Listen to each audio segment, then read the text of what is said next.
You're listening to a Frequency Podcast Network production. Do you enjoy not getting infected with once eradicated diseases?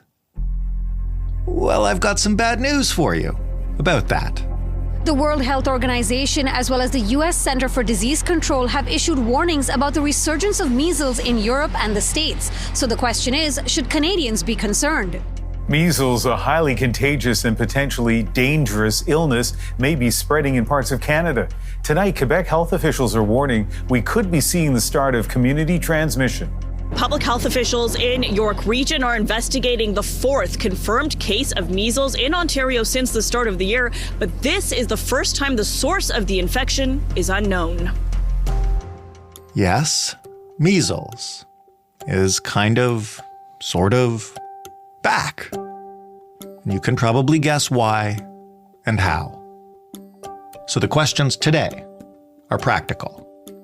Should you be worried about yourself or your children? Why have vaccination rates for measles fallen so low? How do we get them back up? When do the rates of cases we're seeing go from concerning to scary? And what do you need to know about this disease now that you probably didn't need to know when measles weren't back? I'm Jordan Heath Rawlings, and this is the big story: measles. Dr. Raywat Deonandan is an epidemiologist and an associate professor at the University of Ottawa's Faculty of Health Sciences. He is the person we turn to when dormant diseases re-emerge to bother us again. Yeah, interesting times we live in. So then I will just start by asking you to please give us Measles 101. What do the medical textbooks say about this disease? Measles is a very contagious airborne disease, possibly the most contagious one that we know about on a regular basis. It's airborne, as I mentioned, caused by a virus, a very high reproduction number. If you remember what you learned during COVID, the reproduction number is the average number of people that an infected person will go on to infect, and that can be somewhere between 12 and 18, which is pretty high. So if someone around you has measles and you're not immune, you're probably going to get measles. It's pretty hard to avoid. It gives you, cold and flu symptoms in addition to this rash that I think we're all familiar with, resembles dengue fever and scarlet fever as well. For some reason, we don't fear measles now as much as we probably should. And that reason, of course, is that we're mostly immune to it. But it has a pretty high death rate in places where the healthcare system is not great. So in rich countries, if you get measles, you've got a 0.1% chance of dying. In poorer countries, that number goes up to 15%. Wow. But we're mostly concerned about the complications that come with it. And that can be anything from pneumonia to blindness and encephalitis, which is brain inflammation. So we do consider it a mild disease because it doesn't cause death as commonly as it used to, at least, in wealthy countries. But it's nothing to be shrugged off. It's a serious consideration. It can cause disability and all kinds of suffering. As most of us are immune to it, we don't think about it that much. That hasn't always been the case historically. How bad has measles been, even in rich countries? Just give us a sense maybe of what it used to be like. I mean, I can take you back to the 16th century when it first went global due to the age of exploration. And after that, it was a killer, frankly. So right now, we see about a dozen cases in Canada per year for a lot of reasons. And sometimes that goes up to maybe a couple of hundred cases in really bad years. Prior to widespread vaccination, like 1950s, we were seeing 50,000 cases a year. And before that, 90,000 to 100,000 cases per year. And that's when our population was much smaller. So the anti-vaxxers are fond of pointing out that the CFR, the death rate due to measles, was falling rapidly well before vaccines came on the picture. And that's because we had improvements in nutrition, in healthcare, and we had antibiotics for treating the pneumonia caused by measles. But we still have this 1 in 1,000 death rate that lingered with us. So it used to infect a lot more people. But vaccination has made it, again, not something we think about much. I think in order to discuss what's happening with measles now, we obviously have to focus on the vaccine. Maybe just give us a brief, if you could, history of when did we develop the measles vaccine? What kind of place in medical history does that hold? The one we deal with now was developed in 1963, and it's a live attenuated vaccine, meaning the virus is alive when it's injected into you, but they've weakened it chemically so it can't infect you. And nowadays, it's packaged with mumps and rubella into something we call the MMR vaccine. And one dose of MMR became routinely available in Canada in the early 70s, and 2 doses became the standard in the 90s. But what place in medical history? Well, the MMR vaccine probably heralded the age of what I would call routine vaccination, which is probably why it's so hated by anti-vaxxers and so targeted by the pseudoscience merchants. Right. And I think it represents a moment when public health decided to really focus on the so-called mild and moderate diseases. Because by 1970s, measles was not the killer it used to be. So it was considered mild. And people can debate whether or not it's mild. That's a category that some people use. It wasn't smallpox, what I'm trying to say. It wasn't the killer that smallpox was. So by focusing on that, suddenly we made a decision that public health is trying to reduce suffering, not just death. And an important consideration is that widespread vaccination of this nature erased a lot of social disparities. For example, prior to vaccination, who were the people most likely to get measles? Mostly poor people, mostly racialized people, for a lot of reasons. They're the ones living in certain conditions, less likely to access good quality care, etc. And so vaccination became the great social leveler. Now, it doesn't matter what your socioeconomic status is, you can be immune also. So that, to me, is the great historical impact of this kind of vaccine.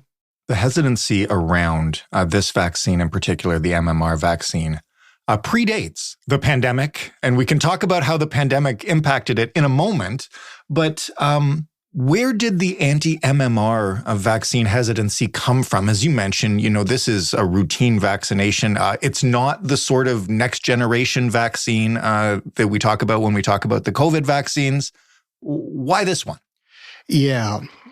Vaccine hesitancy goes back a long way, back to Edward Jenner in the 18th century, the first smallpox vaccine. The polio vaccine, people resisted that too. Every version of the flu vaccine, there is a resistance contingent. But the big moment of MMR hesitancy came with the famous Andrew Wakefield paper in the 90s. And if people don't know, Andrew Wakefield supposedly showed a connection between MMR and autism. In fact, even today, when you ask people why they don't want their kid vaccinated, almost all of them say autism. Right. The problem there is that the paper, many people consider to be fraudulent. It was retracted. It was very unscientific, some very biased interpretations of the data, ethical breaches, and some people say the data was faked as well. So not great. Yeah, exactly. Subsequent analyses have shown repeatedly that there is no connection between MMR and autism, but that message is out there, and it's deeply, deeply embedded into the social psyche. I encounter it on a daily basis when people talk to me about vaccine hesitancy. That is their major concern. So that's what it comes from. It comes from that one paper that's been amplified by disinformation merchants. I won't name some of the famous ones, but we know who they are, who are well-funded and keep on repeating this regularly debunked connection. Speaking of amplified, we've talked about this in the past. I've talked about it with other epidemiologists like Dr. David Fissman. When the pandemic hit and COVID vaccines became available, hesitancy on all vaccines spiked. Do we have any idea right now sort of what the hesitancy rate for the MMR vaccine is and where it's been trending, I guess? Good question. I haven't got any data to suggest that or to answer that question directly at the moment. Definitely, there are signs that hesitancy is increasing. And in Ontario right now, we have coverage rates of around 50%, 52%. That used to be as high as 90% a few years ago. Wow. For MMR. Yeah, and there are pockets of this country where it's below 50%. And you need 95% to maintain elimination status, by the way. And if you do some digging, some qualitative studies have shown that it's fear of the vaccine. It's not, I haven't got enough time to get my kid vaccinated, or I didn't know about it. It's literal fear of it. And that's been driven by this paranoia around vaccines. Now, we who talk about this maybe have not done a good enough job in addressing the specific fears that people have, in showing the data and convincing them that it is more or less safe. And I say more or less because nothing is perfectly safe. Right. Everything has some risk associated with it. So we have to teach people better how to weigh risk and reward, and to compare the risk of the vaccine, which is minuscule but real, versus the risk of a disease, which is considerable and terrifying. In the past, with vaccine rates much higher, that was a different risk-reward proposition, right? Because there wasn't as much measles around, simply, even for unvaccinated people. I see what you're saying. Yes and no, because we have, at a global level, we have elimination status in most of the developed world, so-called developed world, but we have measles being quite endemic in places in Africa and Asia and the Middle East. For example, the top 3 countries with measles right now is Kazakhstan, Azerbaijan, and Yemen. And there's always been a risk of travelers bringing back measles into our population, our supposedly immune population, and causing outbreaks that would take hold in an under-vaccinated population. It's just that now, because of the increased susceptibility due to poor vaccine coverage, we have a higher risk of explosive growth in some communities. That's the fear. So when I said off the top that we're doing this because another disease has returned from the dead, when we say measles is back, specifically in Canada right now, I guess, what does back mean? You know, you mentioned we used to have a few cases, maybe to a couple of hundred. What are we seeing now? Right now, we're seeing more cases this year than we saw all of last year. Now, to some people, that's not a big deal. Maybe it'll peter off. Okay. But it is likely that these few cases will take hold in these increasingly common pockets of under-vaccinated populations and explode therein. The good news, though, is that we know exactly what to do. We have a solution staring at us in the face, and that is, of course, just catch up everybody on their vaccinations and create immunity that way. And this thing stops right away. So that's why I'm not overly concerned. I'm moderately concerned because a threat is looking at us. But I'm not, because we have a solution. Right. An affordable, effective, safe, known, tolerated, available vaccine that we know exactly how to give, that is fantastic for children and fantastic for older people. Just a matter of getting into the right arms.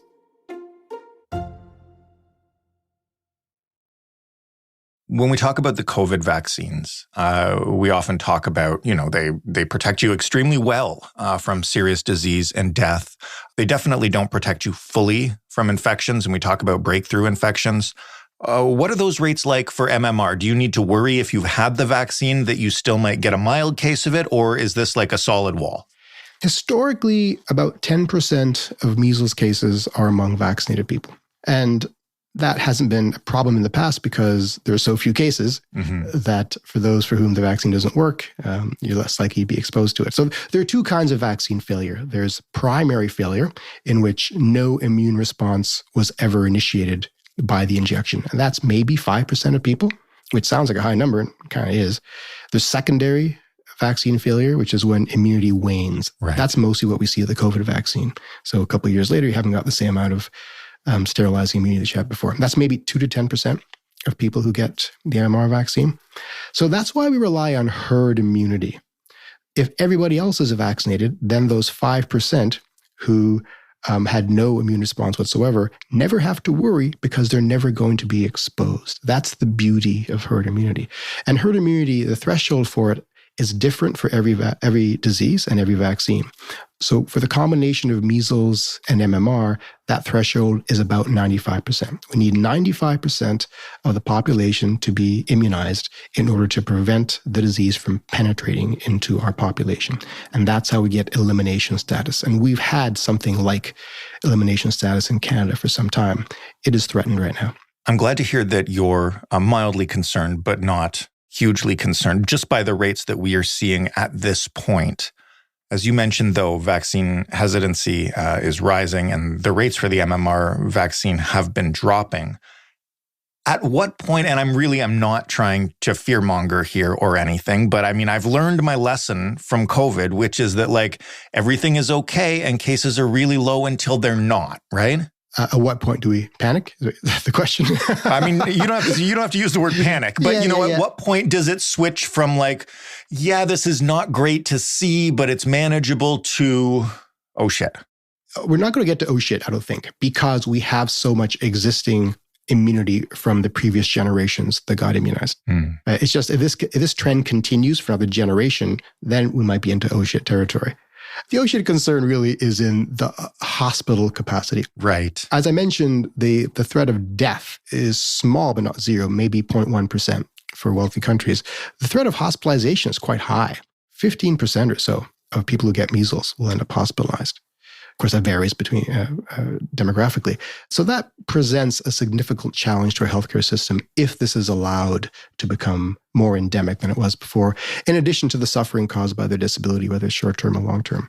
So it's not good, whatever the outcome is. It's not good. But I don't think we'll get to the people pulling out their hair, running down the streets, panicking stage. It's just that this is just one more thing we got to worry about that we don't need to worry about. Right. In terms of the vaccine, I know the rules around COVID vaccines have been different because they are a new vaccine and because it is generally an opt-in system. What are the rules around the MMR vaccine and kids getting their shots to go to school? Because I remember going to school as a kid and I had to, show my vaccination card. We had that little yellow book. Is that still happening? And if it is, why are rates so low?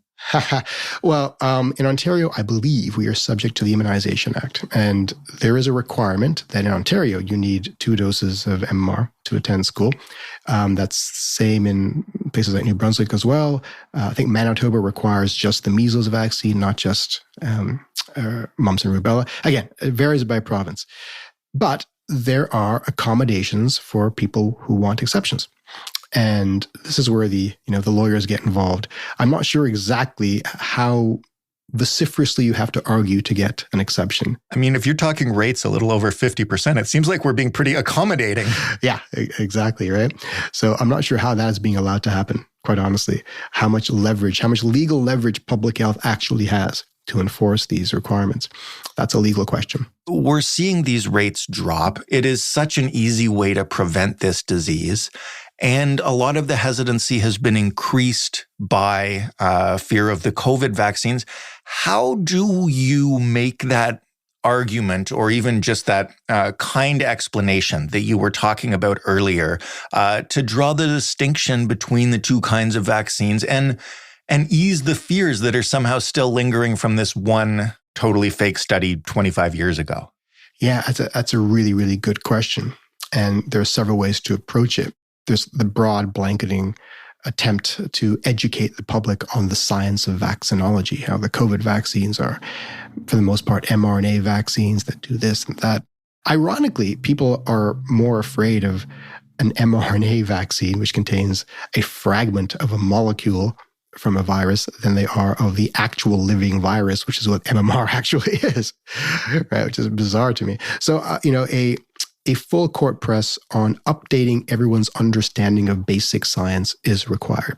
That will obviously take a long time. Short of that, what I would like to do is, if genuinely well-meaning people have questions and hesitancies about this vaccine, just ask. I'm happy to answer a question. And I would ask back, why are you vaccine hesitant? And go from there. If they're genuinely open to discussing risk and reward, then we can certainly have that conversation. It's an easy one. Right? The bottom line is nothing is without risk. When we say the MMR vaccine is extremely safe, we don't mean it's perfectly safe. We just mean that the fraction of people having a bad reaction, like a seizure, for example, will be very, very small. Right. Now, if you're one of those people, it's a big deal to you. Let's not minimize that. 1 out of 1 million MMR doses will get encephalitis from the vaccine. That's not a small thing. Mm-hmm. But that's compared to 1 out of 1,000 people who will get encephalitis from measles itself. And you have a very high chance of getting measles if you don't get vaccinated. So that's the math that has to be explained to people. The risk of the vaccine is minuscule, trivial compared to the risk of the disease. Why should you subject your child to that risk? Because the risk of getting the disease is so much greater. Again, 0.1% to 15% chance of death, 20% chance of hospitalization, 5% chance of pneumonia. These are not trivial numbers. So these days, it's looking like if you don't get the vaccine, you've got a very high chance of getting the disease if, in fact, it comes back the way that we are afraid it'll come back. The vaccine is your best bet to keep your kid out of the hospital and, frankly, out of the morgue. It is very kind of you to offer to explain this to anybody that asks and has questions. It's obviously lovely of you to continue coming on this podcast to explain these kind of things. But you are only one person. Have we had that kind of communication from public health or the government on this? And do we need more? Oh, yes, we need more. Public health is really overworked. They've got so much to deal with, understaffed, under-resourced. They're under attack by everybody all the time. So I'm sympathetic to public health workers. Mm-hmm. What they need to do, frankly, is just issue a lot more social media and public awareness messages like, this is measles. This is why it went away. This is why it's coming back. And this is this fantastic tool that we have to prevent it again. And this is why we know it's safe. And this is the risk associated with it. Just lay it on the line for people. We're at the stage now where nobody wants to be managed. Yeah. They are skeptical of well-tailored, manicured messages that may be concealing some hidden truth. So you be transparent about risk and transparent about reward. That's the only way we win back public trust, is complete transparency. As I mentioned, there are a lot of stories out there right now about this case not linked to travel and another case perhaps linked to the community and that kind of stuff. And I'm seeing this online. If I am a parent and my child is up to date on their MMR vaccinations, do I need to worry about all of this? Yeah, I get that question a lot. My answer is I would not lose sleep over it, but we should worry not for our children, but for our communities. Right. And this is the struggle we've had throughout COVID, is distinguishing between individual risk and population risk. And of course, we all retreat to individual risk. What does it mean for me and my family? But we have to manage this at a population level. If your kid has had their 2 doses of MMR, they probably have close to 100%, probably close to lifetime protection. Probably. Mm-hmm. But remember, maybe 5% have no response at all. And you don't know if you're one of those 5% until you're exposed. Right. So what you got to worry about is making sure that your child does not get exposed by making sure everybody else gets vaccinated. So again, don't lose sleep over it. Just continue to advocate for full vaccine uptake. That's the best way to ensure that in the off chance your child is a non-responder, they are still protected. Dr. Deonandan, thank you as always for explaining this to me and everyone else. And hopefully this is some of that good old-fashioned health communication that we need. So much appreciated. It's my pleasure. Thank you very much. Dr. Raywat Deonandan of the University of Ottawa. That was The Big Story, the latest episode in an ongoing series of diseases I thought I'd never have to do a podcast episode about. Stay tuned for the next one. If you've got feedback or a suggestion for a topic we should do, maybe a different infectious disease, you can send it to us via email. The address is hello@thebigstorypodcast.ca. You can call us and leave a voicemail. That number is 416-935-5935.